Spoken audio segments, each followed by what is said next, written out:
본격 밀리터리 팟캐스트 밀떡 시작하겠습니다. 안녕하세요. 워너비 밀떡, 밀떡이 되고 싶은 한보람입니다. 안녕하세요. 놀러온 정명섭 작가입니다. 안녕하십니까. 밀리터리 헤비토커 김대영 군사평론가입니다.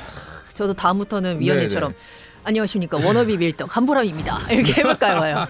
멋있지 않아요? 네네. 그렇게까지 약간 군복처럼 입고 밀리터리룩 입고 와서 예비군복 같은 거 네, 한 번쯤은 도전을 네. 해보도록 하겠습니다. 우리 쪽 분장님 잘하니까. 그러니까, 네. 일이 커지네 갑자기. 멋있는 것 같아가지고.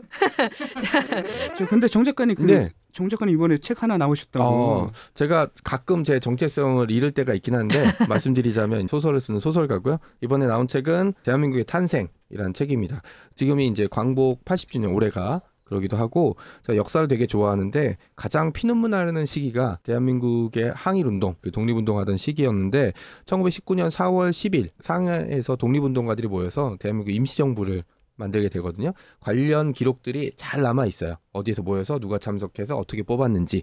그러니까 이게 정말 국가의 탄생이거든요. 거기서 만든 게 국호, 그다음에 임시헌법, 대통령도 거기서 선출을 했기 때문에 지금의 어떻게 보면 대한민국의 이제 모체가 됐다라고 돼 있고 여기서 만들어진 게 또 임시헌법. 또 지금 만들어졌죠.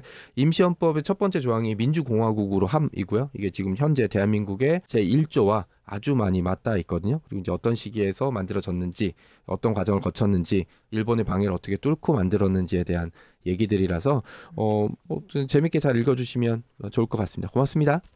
자, 오늘은 북한에 대한 소식을 좀 전해볼까 하는데요. 최근에 북한판 이지스 구축함인 5,000톤급 신형 다목적 구축함의 진수식이 열렸습니다. 그동안 북한에는 이렇다 할 좀 구축함이 없었던 것 같은데 이 종합 전투를 수행할 수 있는 대형 구축함이 처음 등장했다라는 의미가 있더라고요. 자세하게 설명 좀 부탁드려요.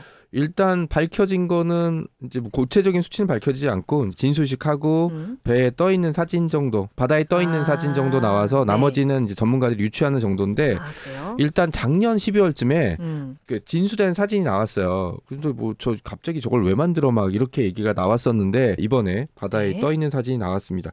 그 우계나 이런 재원은 전문가들이 분석한 자료를 보면 이제 5,000톤급은 넘는 것 같고 수직 발사관이 엄청 많고 미사일 종류 되게 많은 것 같아요. 왜냐하면 전방에 보면 두 종류 크기의 이제 수직 발사관이 있고 소형과 중형 정도가 있고 연돌이라고 불러야 되나 이 중간 뒤쪽으로도 수직 발사관이 있는데 중형, 소형 그리고 이제 대형이 쭈루룩 나열돼 있어서 이제 발수로만 보면 지금 70발이 넘는 것 같아요. 그러니까 5,000톤급의 70발이라 그러면 큰 거예요? 아주 많은 거죠. 진짜 과하다고 표현해도 부족할 게 없는 게 세종대왕급이 2배 정도 되거든요.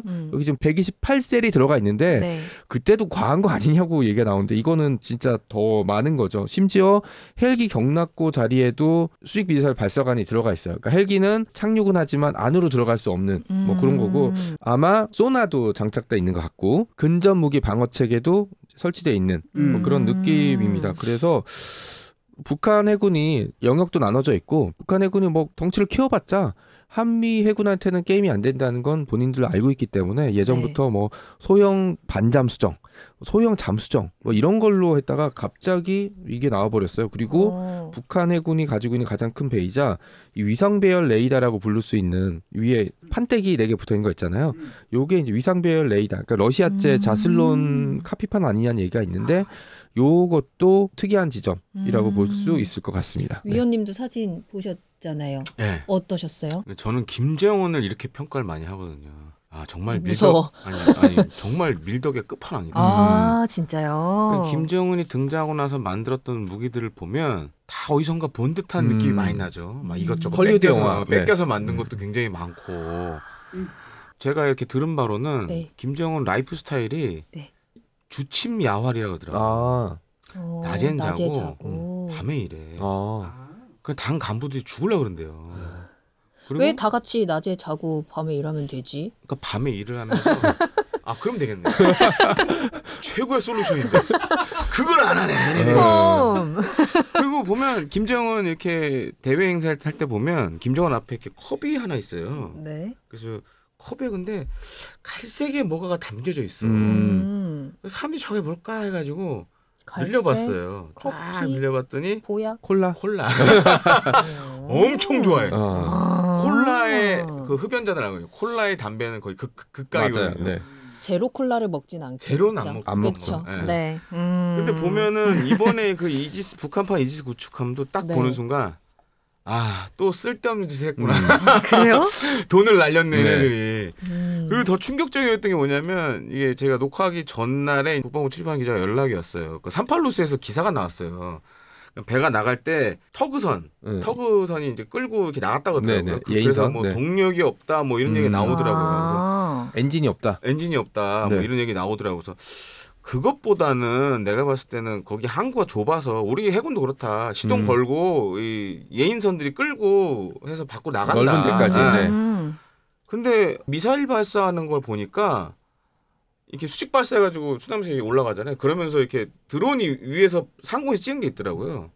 근데 이제 보통 그 연돌에서 배가 움직이면 이제 연기가 모락모락 나와야 되거든요. 네. 네. 연기가 안 나와. 아, 그럼 모형인가? 그래서 봤더니 연돌이 뻥 뚫려 있어요. 그러니까 이게 보니까 지금 추진 체계 메인 주 추진 체계가 세팅이 안 돼 있는 거야. 그러니까 겉에만 지금 만들어진 대신에 이제 거예요? 보조 발전기 돌아가는 것 같아요. 그래야지 미사일 쏠 수 그러니까 있으니까. 이제 네. 수직 발사관 열고 네. 하려면 보니까 4월 25일이 저기였어요. 북한 인민군 창군 기념일 창군절이에요. 그래서 4월 25일에 맞춰서 빨리 한 거야 그냥. 엔진을 보여주구나. 붙이지 않은 상태에서. 그러니까 엔진은 들어가 있는데 아직 돌리는 그 상황까지는 안 간 거예요. 그러니까 보니까 이제 보조 발전기로 무장만 지금 돌리는 요거 테스트만 한 것 같아요 보니까. 그러니까 밀떡의 끝판왕이 그거잖아요. 원래 아빠 저거 사준데 네. 김정은은 야 저거 만들어. 만들라. 그렇죠. 네, 그럼 무조건 만들어야 되잖아요. 근데 저는 이제 느낀 게 그 과거에 이제 김정남이 말레이시아에서 죽었죠. 네. 말레이시아에 잘 보면 북한 말레이시아 합작 그 방산업체가 하나 있어요. 글로컴이라고 웹사이트도 있어요. 그 글로컴을 제가 웹사이트 보면서 깜짝 놀랐던 게 그래서 이번에 나온 배, 뭐 레이더라든가 이런 것들 글로컴을 보고 나서 보면 가능하다, 기술 수준이 된다라고 보여지고 네. 여기서 진짜 또 비하인드. 제가 2013년도에 북한이 해외에 이렇게 자기네 무기 파는 카탈로그를 한번 본 적이 있어요. 누가 입수를 하셔가지고 네네. 자기가 잘 모르니까 좀 분석을 해달라. 네. 근데 보고 깜짝 놀랐던 게 생각보다 수준이 낮진 않아요. 높은 수준이에요. 그래요. 그래서 일례로 우리나라에 지금 소개 안 됐던 게 뭐냐면 북한이 다이장 로켓포 많잖아요. 있죠. 네. 그거를 해안포처럼 쓸 수 있게 뭐 이동형 레이더 지휘체계 이렇게 세트로 된 것도 있어요. 우리가 모르는 네. 그런 것들도 있어요. 그러니까 이런 레이더라든가 이런 것들도 어쩌면 우리가 생각하는 것보다 기술 수준이 높을 수 있어요. 다만 제가 봤을 때 우리나라하고 그래도 5년 이상 차이 날 것 같아요. 5년 이상 차이.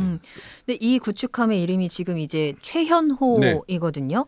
이 최현호가 근데 이제 계속 개발을 이어나가서 실전 배치가 된다면 네. 사실 우리 해군도 가만히 있을 수만은 없잖아요. 좀 해상 전력 운용에 보완이 필요할 것 같은데 어떻게 해야 될까요? 일단 이제 인터넷에서 이 네. 함은 최연호 함이라고 잘 못 부르는 게 네. 그러니까 최연호라는 분이 이 그쵸. 업계에 계시죠. 이름이 계세요. 너무 계시죠. 이름이 네, 이분이 본의 아니게 피해를 그렇죠. 입었던 맞아요. 적이 있었고 이거는 이제 그래서 보통 북지스라고 부르거든요. 북지스, 북한판 이지스함. 이지스. 네, 그래서 오케이. 이 북지스함을 만든 목적은 첫 번째는 김정은이 만들라우.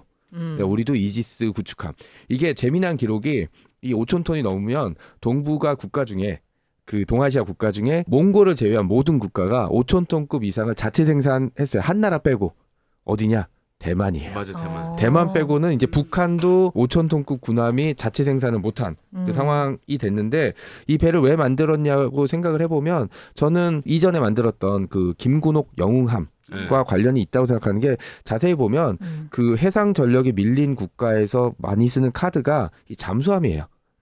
딱 소련 해군이 그 방식을 썼거든요. 자국이 가지고 있던 핵잠수함과 여러 가지 잠수함들을 해상으로 내보내서 나토와 미 해군을 괴롭혀야 되는데 이게 전형적인 2차 대전 때 독일군의 유보트 전술이거든요. 그렇게 되면 이 잠수함들이 안전한 작전구역까지 나가려고 하면 수상함대에 어모가 필요해요. 한마디로 얘기하면은 방패막이죠. 방패막이가 필요해서 러시아 해군은 딱 그렇게 세팅이 됐는데 네. 이 함을 보면 딱 저도 그 느낌이 들어요. 아무것도 없이 오직 미사일. 네, 그러니까 이 배를 띄워서 북한에 잠수함이 작전구역까지 나갈 때 어모 내지는 잠수함은 안 보이니 얘는 보이잖아요. 그러니까 얘한테 시선이 집중되게 할 수 있는 방식이 아닐까라는 생각. 그리고 이제 그 현장에서 최연이라는 사람이 한국 전쟁 때 남침을 했던 주요 작전 참모총장 이 정도 되거든요. 아마 비슷한 급이 있어요. 강건 뭐 이런 사람들 이름을 언급했던 거 보면 최소한 4척까지는 만들 생각을 하는 것 같아요. 두 번째 함은 지금 진행되고 있다는 얘기가 있거든요. 그러니까 이게 동해함대 서해에 두 척씩 배치해서 잠수함대라든지 공역을 괴롭힐 수 있는 뭐 이런 서해에다가 정도. 배책을 할까요? 소형 잠수함들은 띄울 수 있으니까. 네. 그리고 이제 대한민국의 주요 항구가 인천항이 있잖아요. 인천항을 공격하려면 어쨌든 내려보내야 되는 지점들이 있기 때문에 저는 그런 목적으로 만들지 않았을까라는 생각을 좀 해보고 있습니다. 그러니까 이제 북한 해군이 한 가지 가장 큰 문제가 네. 우리는 동해, 남해, 서해가 있잖아요. 네네. 왕래가 가능하다고. 네네. 근데 얘는 이게 안 돼. 맞네요. 맞네요. 그러면 조선소를 두 군데 만들어야 돼 이거를. 맞네. 그러니까 그 문제가 일단 있고 저는 이렇게 보거든요. 이게 제대로 돌아가려면 네. 최소한 3척은 만들어야 그렇죠. 된다. 왜냐하면 이제 기본적으로 해군들이 2직제 아니면 3직제를 네네. 하니까. 그러니까 3척이 만들어지기 전까지는 사실 크게 의미가 없어 보여요. 이게 그러니까 최소한 2척 이상 나와야 그 다음부터는 정말 의미가 있는데 또 한 가지로는 과연 북한이 이게 이렇게 절실하게 필요한 그렇죠. 무기인가? 네. 라는 생각이 좀 많이 들고 특이한 게 보통 이렇게 진수식을 하게 되면 네. 저는 그렇게 생각했어요. 그럼 진수식을 하게 되면 주애가 가서 이걸 탁 칠래나. 그렇죠. 네. 근데 보통 여성분들이 하고 네, 맞아요. 맞아요. 맞아요. 근데 남자가 있어 이번에. 남자가 이거 도끼를 탁 찍더라고. 그래서 이건 또 뭐지? 역시. 그래서 야 이상하다. 나 주애가 저걸 할 줄 알았는데 그래서 그런 점도 좀 이상했고 특이했고 이제 마무리하자면 너무 김정은의 밀떡 기질이 발휘가 많이 된 것 같다. 그리고 정은이 하고 싶은 대로 한 배인 것 같다. 굳이 이렇게 이게 어떻게 보면 합동화력함 아니에요, 그냥. 그렇죠. 셀수로 네. 이렇게 많이 집어넣은 거 보면 소형, 중형, 합동화력함이지. 대형 다 있어. 네. 그러니까. 미사일 종류가 몇 개야 이게. 근데 네. 이제 한 포를 보면 네. 한 포가 특이해요. 그죠. 한 포가 127mm예요. 그러니까 130mm 쓸 줄 알았거든요. 보통 이제 중국하고 네네. 러시아 130mm 쓰는데 네네. 그러면서 이제 스쳤던 생각이 뭐냐? 이란이네. 이거. 이란이 뭔가 연관돼 있네. 맞아요. 네. 76mm도 이란제 네. 그래서 받았으니까. 한 포는 이란, 나머지는 좀 러시아 영향을 많이 받은 것 같다라고 이렇게 좀 마무리하고 싶습니다. 이야기를 들어보니까 북한에서 이제 대형 구축함이 처음으로 등장을 했는데 사실 우리가 그렇게 크게 걱정할 필요는 없는 건가요? 저는 개인적으로 봤을 때 네. 오히려 이게 자충수를 두고 있다. 왜냐? 대형 표적이잖아요. 그렇죠. 네. 우리 지금 초음속 대한 미사일에 뭐 그러니까. 극초음속에 없는 거 없이 다 만들고 있는데. 그러니까. 저는 엄청난 앞으로 표적이에요. 어떻게 돌아갈지 제가 한번 예상해 볼게요. 네. 좋아요. 국방부에서 네. 큰 위기다. 북한의 대형 구축함이 등장해서 우리 초음속 미사일서부터 합동화력함, 항공모함 다 이런 거 필요해요. 사주세요. 라고 할 것 같아요. 근데 저는 생각에 네. 우리 국방부는 육방부라 네네. 크게 신경 안 쓸 것 같아요. 오히려 잠수함에서 SLBM 쏘는 거는 신경을 많이 써요. 네네. 근데 이렇게 큰 배가 나오면 네. 그래? 약간 이런 정도로 가는 경우가 많아서 해군이 이런 거 굉장히 잘하니까 네. 저는 조금 기대를 해보고 그리고 이제 하나 걱정되는 게 북한이 최종 목표가 핵잠수함이잖아요. 맞아요. 그러니까 이 지점까지 연계가 되지 않을까라는 오. 생각들이 좀 계속 걱정이 되더라고요. 맞아. 네. 개인적으로 핵잠수함이 좀 네. 걱정되더라고요. 그러니까 이 북한- 부분은 사실 좀 고려를 해야 될 것 같아요. 러시아랑 연관이 그렇죠. 분명히 돼 있고 이번에 북한이 러시아 네, 우크라이나 맞아요. 전쟁에 투입되면서 기술 이전을 굉장히 많이 받았다는 이야기가 있거든요. 저는 이제 러시아가 기술 이전을 그럼 어떻게 해줄까 네. 이렇게 생각해 보면 사실 기술 이전하는 거 별거 없어요. 그냥 러시아에서 무기 만드는 회사에 있던 나이 많이 네네. 드신 분들 네네. 그냥 와서 네. 물어보는데 답만 해주면 기술 이전이 그렇죠. 자동으로 네. 되거든요. 이런 것도 검토해 볼 수 있고 다만 이제 핵 기술 관련돼서는 과연 러시아가 줄 수 있을까라는 생각도 좀 들긴 해요. 그래서 만약에 북한이 만든다 그래도 아시잖아요. 그 옛날에 소련의 잠수함 가운데 왜 원자로 누출 사고 나가지고 네네. 난리 났던 거 있었죠. K-19 자칫 잘못 만들면 또 아니 그게 사고 나면 또 우리 영역 아니에요. 그러니까. 그건 좀 걱정되네요. 네. 그래서 위험한 도박을 하는 거 아닌가. 좀 그런 우려도 되죠. 오히려 해양 오염을 시키는 게 아닌가. 네. 왜냐면 북한 영역이라고 해도 결국 동해인데 그쵸. 그렇죠. 네. 그렇죠. 이 명태 못 먹는 거 아니야? 미리 많이 그래요? 드세요. 네네. 네. 아무래도 북한이 무언가를 한다라고 하면 우리가 신경을 쓰지 않을 수가 없죠. 북한에서 이제 5,000톤급 신형 구축함을 공개를 했습니다.